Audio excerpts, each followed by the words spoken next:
Greetings, everyone, and welcome to the concession stand here on the KB Radio Network. Our first episode of this new show here on the KB Radio Network. And what better way to kick off this new show than with the review of Mission Impossible Dead Reckoning Part 1, the seventh installment in the Mission Impossible film franchise, which stars Tom Cruise, Haley Atwell, Vin Rames, Simon Pegg, Rebecca Ferguson, Esai Morales, Vanessa Kirby, Palm Clement If, and Henry Zeri. This is a film that I was highly anticipating, me being a huge fan of the Mission Impossible film franchise, even going all the way back to the TV show. I remember watching some of the reruns of it, even when they did that new updated version, I think in the either late 80s. I can't remember when the actual uh, uh, rebooted series came out, but it wasn't as good. But I do remember watching the reruns of the initial Mission Impossible TV show, and that theme song, which is the most recognizable theme song of any property. I don't care if it's television or movies. That theme song really became the star. You know, it was something to behold, and it still to this day gets people excited. Along with the fuse being lit with that theme music in the background, the intro to that show, and the TV, or should I say, the movie series continues that story tradition of that opening. And how can you not have fun with these films? Tom Cruise. Tom Cruise is fresh off of saving the theatrical movie going experience just last year with Top Gun Maverick, making $1 billion. Probably one of the best films of 2022. I really enjoyed Top Gun Maverick. I've watched it multiple times since I've seen it in the theater, and this was another shot at saving this dwindling movie going experience that we've had over the past few months here. Because, in case you didn't notice, this summer has been jam packed. Every week there seems to be like 2 movies coming out a week, and I think for the most part, films have been kind of self-mutilating themselves, you know, as far as the box office is concerned. Is not good. The box office has not been great. We've only had maybe 1 or 2 quote unquote hit films to come out of this summer, and it's odd to see that, you know, when you think of all the films that has come out. You know, The Flash being the big one. The Flash being a crash and burn. We just had Indiana Jones and the Dial of Destiny not doing too well at the box office right now either, and it's diminishing returns. You know, these movies aren't making big $1 billion box office returns that was expected of these films. And so who can come and save the day? We need a hero. So who better to call on than the man that saved the movie going experience last year with Top Gun Maverick, Tom Cruise. And I really think that this will be the film to do it. I enjoyed Dead Reckoning Part 1. It was such a good time in the theater. I took some time before I recorded this. I wanted to sleep on it because I didn't want to fly off the handle with a rash statement saying, "Oh, this is the greatest Mission Impossible of all time. You know, this is the best one out of the 7." I'm not prepared to make that statement. I felt that way when I walked out the theater, but I wanted to give myself time because something told me, no, just wait, let this simmer for a minute. And I still feel the way I feel, but I'm not prepared to say it's the greatest of the Mission Impossible franchise. It is definitely one of the best action films I've seen. The action set pieces in this film is great. And this is a time, I mean, it's 2023. We've seen every type of action film. We've seen every type of stunt. We've seen every CGI type situation. Uh, we've seen all type of car chases, but this was done in such a beautiful way, in a different way, in a more exciting way, something innovative. Yeah, we had the car chases, but it was done in a different way. And I appreciated that so much. You know, it wasn't just, oh, turn here, turn there. It drive through this, go through this building, or jump over this car, or jump, go through, go the wrong way in traffic and all this. It was done differently, and it was exciting to watch. And it was a long sequence. Uh, it was a long action sequence. The credits of this film. This film is once again directed by Christopher McQuarrie, who has directed the previous two Mission Impossible films, going back to Rogue Nation and Fallout, and these two films, part one and part two, that's coming out next year. And the premise to Mission Impossible Dead Reckoning Part 1, Ethan Hunt, played by Tom Cruise, and his IMF team embark on the most dangerous mission yet to track down a terrifying new weapon that threatens humanity before it falls into the wrong hands. With control of the future and the fate of the world at stake, and dark forces from Ethan's past closing in, a deadly race around the globe begins. Confronted by a mysterious, all-powerful enemy, Ethan is forced to consider that nothing can matter more than his mission, not even the lives of those he care about most. This installment of Mission Impossible, this film was budgeted at $290 million. It is one of the most expensive films ever made. And I think it's only beaten by a couple of films, and that I know for certain, Indiana Jones and the Dial of Destiny. That film was made for $300 million. That's why it's considered such a failure at the box office right now. And to be completely honest with you, I don't know where that $300 million was at in that movie. It looked expensive, don't get me wrong, but it doesn't look like a $300 million film. Mission Impossible Dead Reckoning Part 1 looks like a $290 million film. Everything in this movie looks practical. It looks like they're around. They're globetrotting, which they did. And this is money well spent here. I'm not knocking it for that. I'm all right with a movie spending that type of money if they use it properly. And this was used properly. Let's go over the cast here. Of course, Tom Cruise as Ethan Hunt. It's amazing that this man can continue to channel something about this character that he has played for about 3 decades now. When was the first Mission Impossible? In 96? I mean, I was still in high school when this movie came out. The first film came out, and here I am in my 40s, still getting as excited as I was back in 1996 with that first Mission Impossible film. And Tom Cruise is still doing his thing. I like his performance here. Didn't love it, but I liked it. It was kind of one note. It's kind of copy and paste from all the rest of them, which I enjoyed. This isn't a knock per se, but it's nothing new. There's nothing different. I mean, it's been 7 films.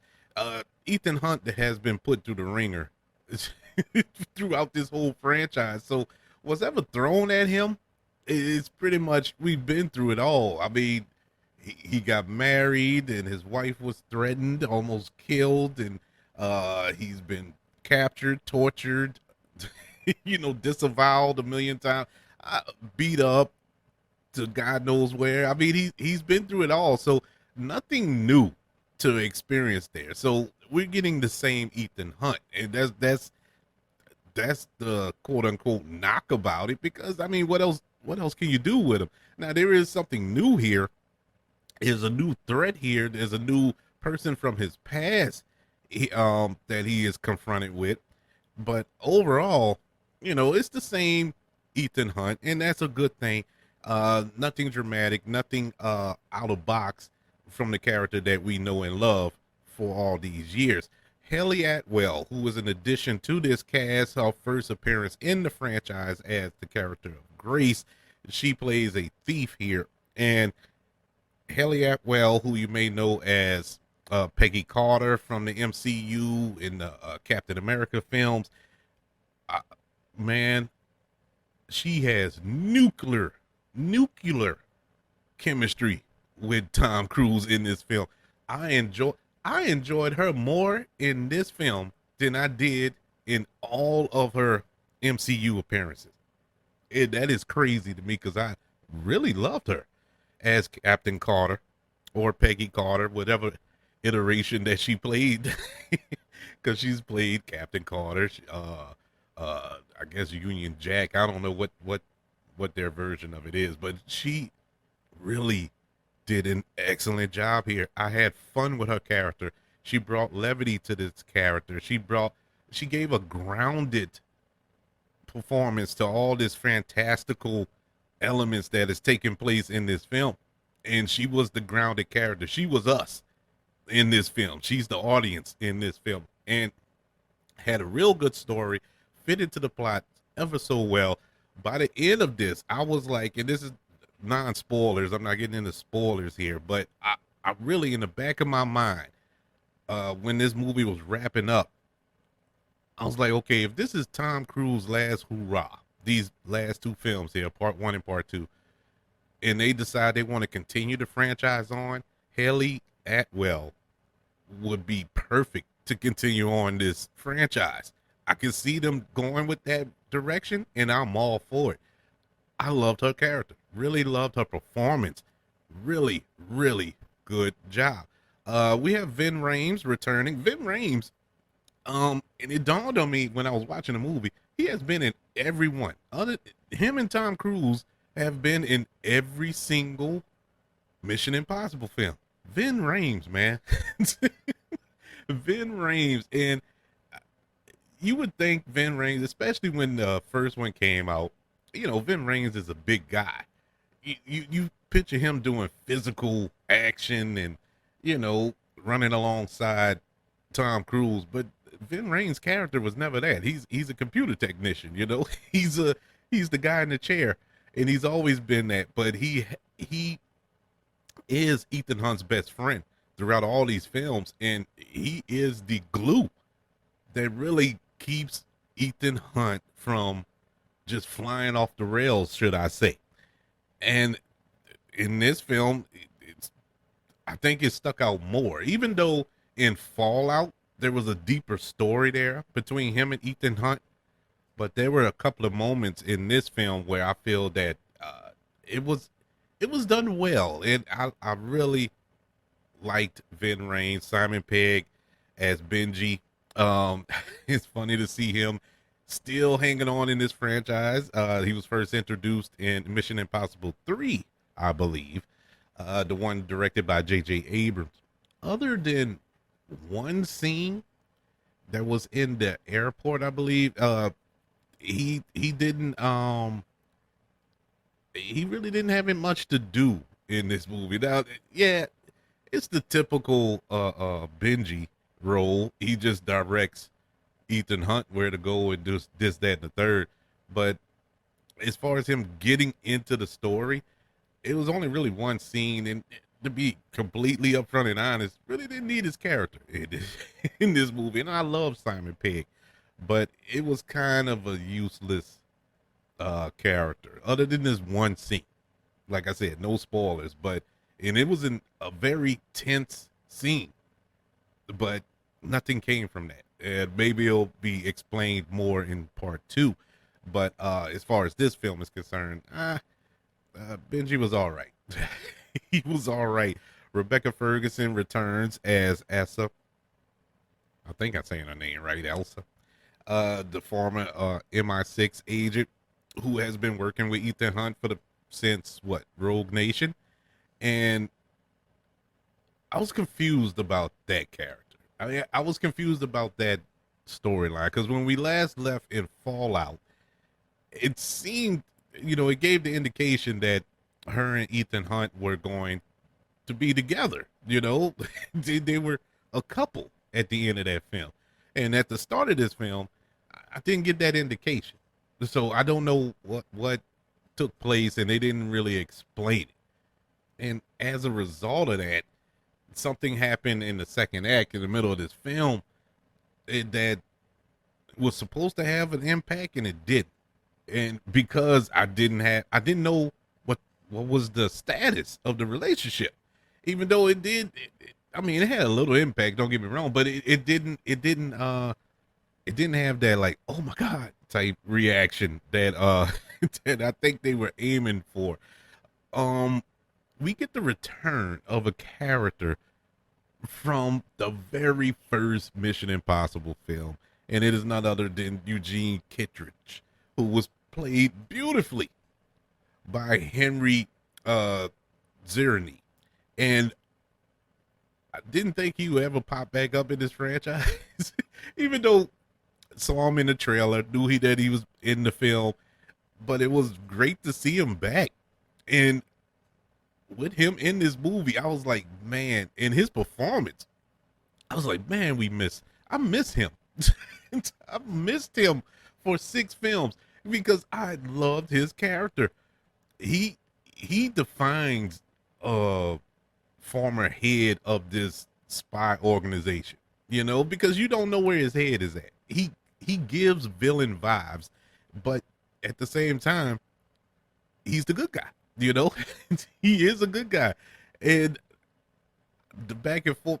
He's the yin to Ethan Hunt's yang, if that makes any sense. And I like the back and forth between those two, going all the way back to the first film, and it's like we pick up from that last moment we had with them in the first movie in this movie, and it just clicked. It just went poof right back to that vibe, and I enjoyed that, and that's due to the performances of Ethan Hunt, or Tom Cruise, should I say, and Henry Zerny. But great job here as well. Palm, and I could never get her last name correctly. I'm gonna attempt it again. Klimenoff, who we all may know as Mantis from the Guardians of the Galaxy films, she's here in this movie as an assassin named Paris. Man, I want to see more of Palm, bro. I really do. She killed this role, literally. She was a she was a beast as this assassin. Very exciting to watch, but it wasn't like she was invulnerable. She was just driven. She was just driven to find Ethan Hunt and Grace. That was her assignment, and nothing was going to stop her from that. And she really played this role. Didn't have a lot of dialogue, and I noticed that throughout the film.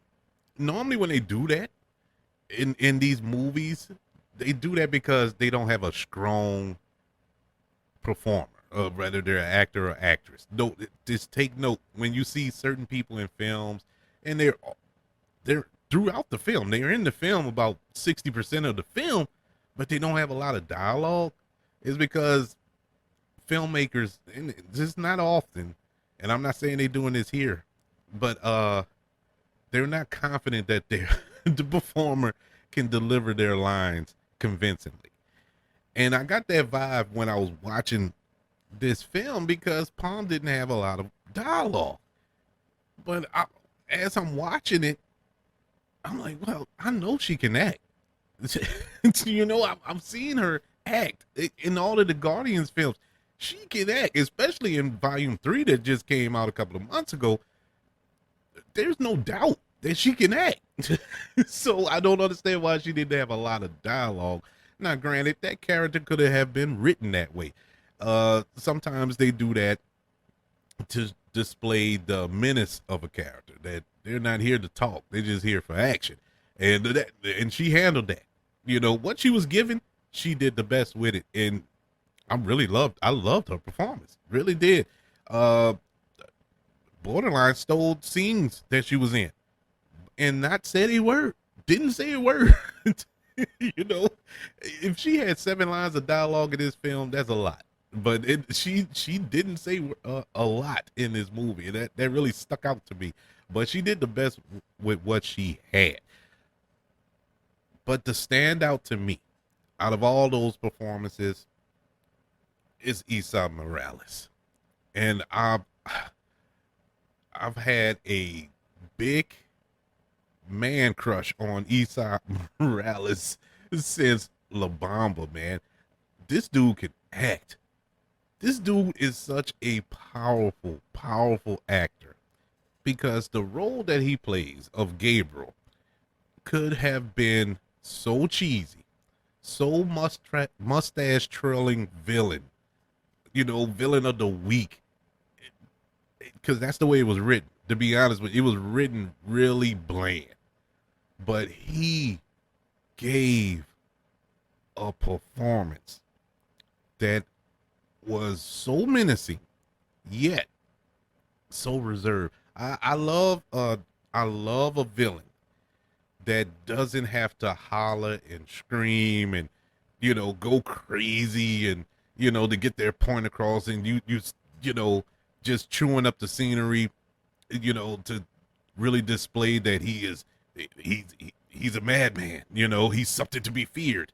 But when somebody is reserved, and this goes in real life, when you ever got in an argument with somebody and they're just calm and cool, like you're screaming and howling, cursing them out, talking about their mama and everything else, and the person across from you, the one who you're talking about, is like, yep, I hear you, and they're talking so calm. Don't that just make you even madder? When it seems like nothing you're saying is getting to them. Nothing you're saying is trying to bring them. You're trying to get them to that point, but they're just killing you with kindness. I guess you could say, for lack of a better term, because I can't think of the term. That makes you infuriated. At least it does to me. At least when I did, because I don't argue anymore. I'm actually that person. I've gotten in an argument recently with a gentleman, and I mean he's screaming and cursing and hollering, and I'm just like, yeah, I hear you, and I'm talking like I'm talking now, and that just made him angrier, because I wasn't on the level that he was on. But enough about me. But Isa Morales, man, this dude has been killing it for years. Like I said, going back to La Bamba, recently in Ozark. I loved him on Ozark. I loved him as Deathstroke on that stupid Titan show. That's on Max. He was the best part of that show when he played Deathstroke, Slade Wilson. But I loved his performance. Such a reserved performance, and hinting to a history between him and Ethan Hunt. Even though it wasn't deeply explored in this film, I gave it a pass because I know we're getting a part 2. And so I'm assuming that we're going to find out more in part 2 next year. But I love his character. And I love the fact that you gave somebody age appropriate with Tom Cruise, because they're both 60 or in their 60s. I think he's 60. Tom Cruise is like 61, 62, something like that. But they came up around the same time, you know what I'm saying? So it's good to have somebody age appropriate. I think at one point Nicholas Hoult was supposed to play this role, and Nicholas Hoult is super young. I think he's in his 30s maybe. So I don't see how they were going to do that. Even though I would love to see Nicholas Hoult as the villain in this film, but Isa Morales, stand-up job, bang-up job. Shea Willingham as the agent tracking down Ethan Hunt, as well as Greg Tarzan Davis, who, when I went to go see it at the premiere, he was there. He's from New Orleans, so he was there, presented the film. Also, We just saw him in Top Gun Maverick. I guess him and Tom Cruise got a relationship now because Tom Cruise put him in another film, and so he was he was there. It was good to see him. Uh, uh, he did great. I actually loved it. It gave a really, really great performance. And I'm not saying that because he was there. I'm saying I'm saying it because he did a good job with that role. You know, it was kind of a comic relief type role, and I think the film needed that. You go to an action film and you want to know about the action. The action, I hinted to it earlier, was outstanding. I mean, Tom Cruise, man, and the car chase was amazing. I was on the edge of my seat in that car chase. Uh, the train sequence at the end. If you ever played the Uncharted video game, I think it was Uncharted 2. And the little level where Nathan Drake was on the train and he's trying to get to the front of the train, he had to go through all this stuff. That was this. That was this. It's in live action. This was such an exciting sequence at the end of this movie. I literally scooted up. I know it's a term, edge of your seat, but I was literally on the edge of my seat. I was so enthralled in that scene. So exciting.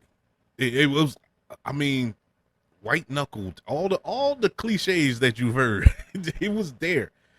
Oh my God, it was so exciting. Yes, we see the big motorcycle jump, and in this context, it was kind of cool. You know, it was cool to see that stunt pulled off by the crazy Tom Hanks, or Tom Cruise, not Tom. I don't think Tom Hanks would do that. But yeah, it was crazy. The story was pretty simple, and I must say this movie was close to 3 hours long. I think it was like 2 hours and 40 minutes, but I didn't feel it. You didn't feel it. It went pretty fast for me. I'm sitting there like, man, come on, just start part two. I want part two. I wanted more.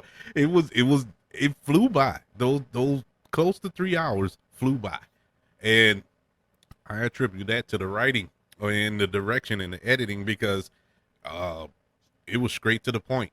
The movie opens, you don't know what's going on, but you're intrigued of what's going on. It opens with a little action sequence, and it was the nonstop.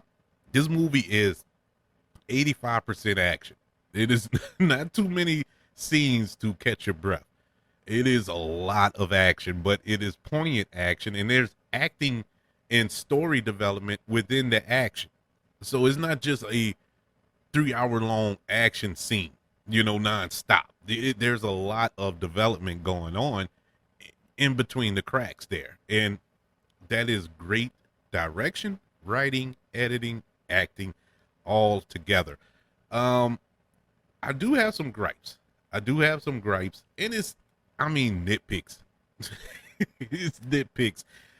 Oh, but wait, before I get to the gripes, I skipped one of the performances, and I don't know how, but because this was one of the best performances in the film, and that is Vanessa Kirby. Vanessa Kirby as Elena. Oh, what a performance! Because there was a scene, and once again, without getting into spoilers, there's a scene in here where she's not herself.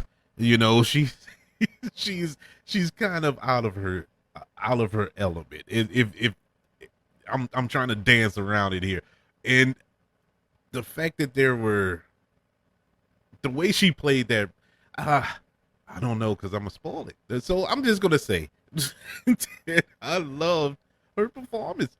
I loved it, man.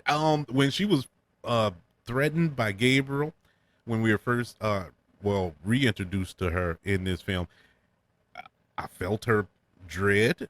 I felt her anxiousness to get this key. I felt all that. And then when there was a little switch later on, a little flip, that was exciting because I could see. My God, man, I should have did spoilers, but I can't do it. I can't do it. Just trust me. She was amazing, and I can see why there are rumors that Vanessa Kirby is being considered as Sue Storm in the Fantastic Four film that Marvel is preparing to make. And I saw it here. That's all I'm gonna say to her, because I can't I can't get into depth with her performance without spoiling anything. But it was amazing. But back to my gripes, and I have one that is just it's sticking in my craw, and it's nobody's fault. It's not the directing, it's not the acting, it's not the cinematography. It it's and it's not the person, but it's just basically reality, and it is Tom Cruise. And my gripe about him is he looked old, and it really hurt my heart. It really. This is the first time I've ever looked at Tom Cruise on the screen, and I'm like, man, he's he's old. You know, he don't look 60. He doesn't look 61 as he is in real life, but he just looks old. Now, they kind of wrote around that in the film, where I think there's a line in there like that he feels beaten down or whatever, and he has that look on him, but I just know he just looks old. He just looked old, and it was only for a couple of scenes there. Well, no, that's a lie. It was throughout the film, and it was very noticeable to me. Now, with that being said, we do get the iconic Tom Cruise running scene, the long one take Tom Cruise running scene. We get that. He didn't run like an old man, because I couldn't. I'm not half his age, but he got me by about 15, close to 20 years, and I couldn't. No. I can't run a quarter of the way he did without almost having a heart attack, if not having one. Uh, but he is in phenomenal shape. So I'm not denigrating the man like, oh, he's an old man. I'm not saying they should have de-aged his face like they did with Harrison Ford in Indiana Jones film, but I'm just saying it was kind of noticeable, you know. And the reason it stuck out, I guess it stuck out the most when he was standing next to Haley Atwell, who isn't in her 20s, you know, but she doesn't look, I think she's 40, and she doesn't look 40. She looks really, Haley Atwell is a beautiful woman. I mean, beautiful. And she doesn't look her age. And so standing next to Tom Cruise stuck out. He stuck out. They're 20 years apart in real life, and they looked 20 years apart in this film. And it just, I don't know, it just bothered me. It really just kind of drew me out of it for a couple of scenes there. You know, I learned to get over it throughout the film because I was enjoying the film. But, you know, the first few scenes they had standing next to each other, I was like, oh, it finally done caught up to you, huh, Tom? You know, it just stuck out. And I really hate that. And my other gripe is around the Rebecca Ferguson character. She really had nothing to do in this film. She was in it for a few scenes. She was a driving point at one point in this movie, but you really didn't need her for that, you know. And it was kind of a waste for her, because once again, another beautiful woman, another one, another one who Tom Cruise stood next to and he didn't really fit the mold, you know. It just stuck out. It stuck out. I think Rebecca Ferguson is 40, but she don't look it. That, once again, Rebecca Ferguson, beautiful. I don't know, man. That is, he had some beautiful, between her and Haley Atwell. Oh man, if there was a contest, I don't know. I don't know who would win. Those are two beautiful women, beautiful, and they do not look 40. And they don't look 40 at all, which drives home the point that I'm saying. You have Tom Cruise standing next to these women, and you're supposed to make me believe that there's a love interest there. It just, I don't know. It just didn't. That didn't work. That didn't work for me, and it bothered me. And guess what? That's my only gripe with this movie. And you could call it petty, and you could call it like, man, I don't see it. When you see the film, you probably be like, I don't see that. But it did for me. That's all I'm saying. But that was my only gripe, and the fact that Rebecca Ferguson wasn't in the movie enough for me. But overall, this was a very exciting film, action packed, very timely film because we're dealing with AI, with all the talk of AI that's going around lately. And I'm like, man, they predicted that. This came out right on time with all that. And a very believable villain, a very menacing villain, somebody who you can clearly see is an equal to Ethan Hunt. And that's what you want. You want a villain that's equal to or greater than your hero. So when your hero comes out victorious at the end, it's more uplifting. You punching down is not a victory. You punching up is. So I love the villain, and then the overall villain is a very powerful entity that is scary, and like I said before, is poignant. And how do you stop this? How do you put it? You put a stop to this villain, to this evil that is in the world now? And it couldn't have been told in one movie. They had to tell it in two. Hence, we're getting part 2 next year in June. Mission Impossible Dead Reckoning Part 1 gets a letter grade of a strong B+. I think it's one of the best in the franchise. I honestly do. It is. When time goes on, it'll probably move up to the best. I'll have to see it another 2 or 3 times to get that determination. But I really didn't see too many flaws, other than little nitpicks, petty things that I saw that I mentioned before. But this is a strong addition into the franchise, and it got me hyped up for part 2, and it did the job. And so I'm happy. I'm happy with Mission Impossible Dead Reckoning Part 1. I do plan to go see it again when it finally drops in theaters, July the 12th. I'm so happy with this film, and I'm blessed. I got to see it in IMAX. It needs to be seen on the biggest screen there is. There's no doubt. It was very exciting to see it in IMAX with all these action sequences and set pieces. This is why Tom Cruise is such an advocate of having his films released in theaters. Let's not forget, a couple of years ago, Paramount wanted to just drop Top Gun Maverick on their streaming service, and Tom Cruise was like, no, I made this movie for the theater. I make movies for the theater, for the theatrical experience. And he does. I mean, you can have your feelings about Tom Cruise and, his personal life and all this other stuff, his beliefs and all that that's warranted. But the dude knows how to make movies. He knows how to make theatrical movies. He knows how to keep excitement in films. And I love it. I love everything about it. Needs to be seen on the big screen. Do not wait to see this in on your streaming service, on Paramount Plus and all this here.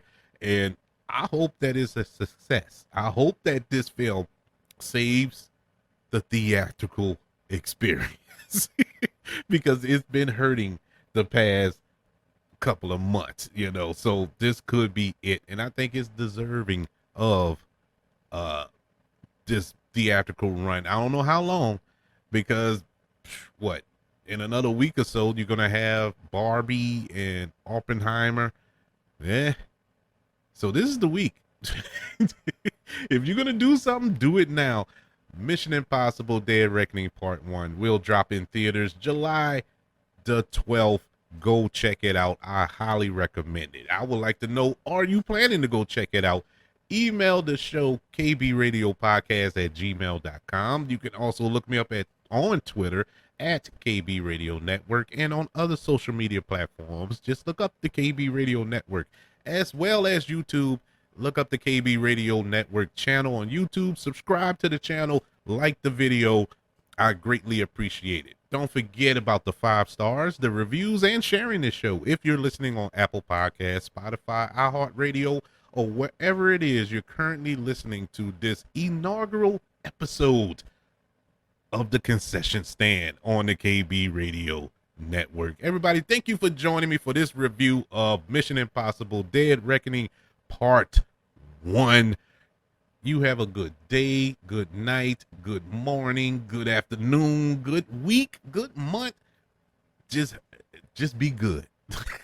I want you all to know that I love you. Continue to love one another. And until we speak again, you all be blessed.